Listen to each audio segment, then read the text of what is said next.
کیوں پلاتے ہیں؟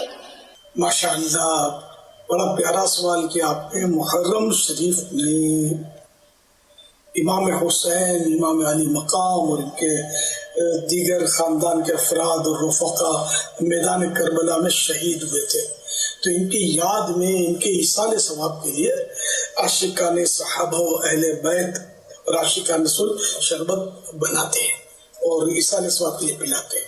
تو جو لوگ پلاتے ہیں اگر ایصال ثواب کی نیت نہیں بھی کرتے تو وہ نیت کر لیں تو ثواب آپ کا بڑھ جائے گا۔ اور ویسے ہی مسلمانوں کو اگر کوئی شربت پلاتا ہے تو وہ اچھا کام ہے، ثواب کا کام ہے۔ صلو علی الحبیب صلی اللہ تعالی علی